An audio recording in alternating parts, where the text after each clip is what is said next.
रविवार 2 फेब्रुवारी 2025 येशूचे मंदिरात समर्पण सण. लोकलिखित शुभवर्तमानातून घेतलेले वाचन. पुढे मोशेच्या नियमशास्त्राप्रमाणे त्याचे शुद्धीकरणाचे दिवस भरल्यावर ते त्याला वर येरुशलेमास घेऊन आले. ते अशासाठी की त्याचे प्रभूला समर्पण करावे, म्हणजे प्रत्येक प्रथम जन्मलेला मुलगा प्रभूसाठी पवित्र म्हटला जावा, असे जे प्रभूच्या नियमशास्त्रात लिहिलेले आहे त्याप्रमाणे करावे. आणि प्रभूच्या नियमशास्त्रात सांगितल्याप्रमाणे ह्यालाच जोडा किंवा पारव्याची 2 पिल्ले ह्याचे यज्ञ करावा. तेव्हा पहा, शिमोन नावाचा कोणी एक मनुष्य येरुशलेमात होता. तो नीतिमान आणि भक्तिमान मनुष्य असून इस्रायेलच्या तारण्याची वाट पाहत होता. त्याच्यावर पवित्र आत्मा होता. प्रभूच्या ख्रिस्ताला पाहण्याअगोदर तुला मरण येणार नाही, असे पवित्र आत्म्याने त्याला प्रकट केले होते. त्याला आत्मेने मंदिरात आणले आणि नियमशास्त्राच्या विधीप्रमाणे करण्याकरिता आईबाप येशूला आत घेऊन आले. तेव्हा त्यांनी त्याला आपल्या हातात घेऊन देवाला धन्यवाद देत म्हटले, हे प्रभू, आता तू आपल्या वचनाप्रमाणे आपल्या दासाला शांतीने जाऊ दे, कारण माझ्या डोळ्यांनी तुझे तारण पाहिले आहे. ते तू सर्व राष्ट्रांसमक्ष सिद्ध केले आहे. ते परराष्ट्रीयास प्रकट करणं होण्यासाठी उजेड आणि तुझ्या इस्रायल लोकांचे वैभव असे आहे. त्यांच्याविषयी जे हे सांगण्यात आले त्यावरून त्यांचा बाप आणि त्यांची आई या आश्चर्य वाटले.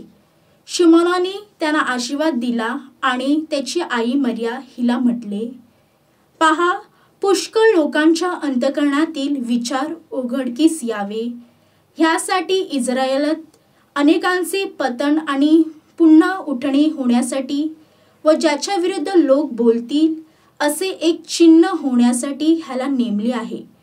आणि पहा, तुझ्या स्वतःच्या हृदयातून तलवार भोसकून पार जाईल. हन्ना नावाची एक प्रवृत्ती होती. ती आशोरेच्या वंशातील फेनुएलची मुलगी होती.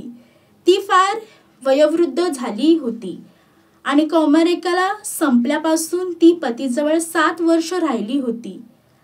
आता ती 84 वर्षाची विधवा असून मंदिर सोडून न जाता उपवास आणि प्रार्थना करून रात्रदिवस सेवा करीत असे. तिने त्याच वेळी जवळ येऊन देवाचे आभार मानले आणि जे येरुशलेमाच्या मुक्तीची वाट पाहत होते व सर्वांस ती त्यांच्याविषयी सांगू लागली. नंतर प्रभूच्या नियमशास्त्राप्रमाणे सर्व काही पुरे केल्यावर ते गलिलायात आपले नाव नाझरेत येथे परत गेले.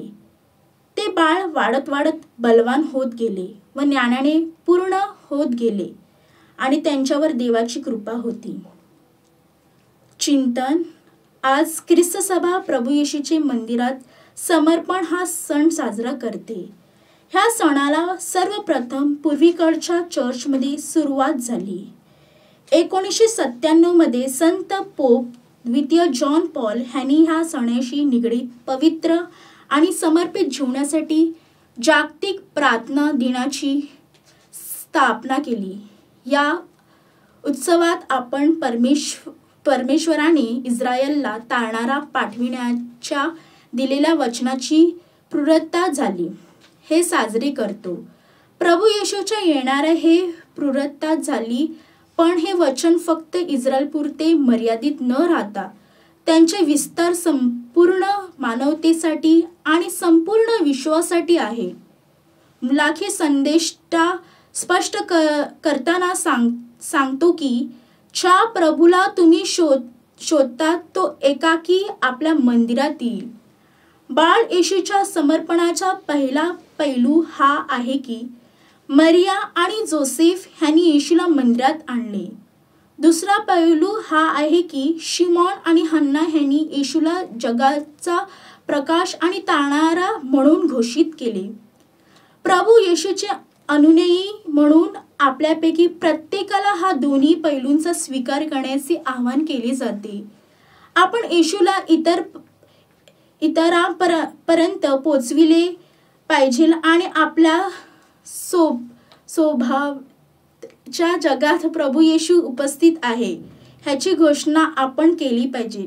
प्रभू येशूचे समर्पण आपणास शिकवते की त्यांच्या समर्पणाबरोबर आपले समर्पण स्वीकारणीय बनावे.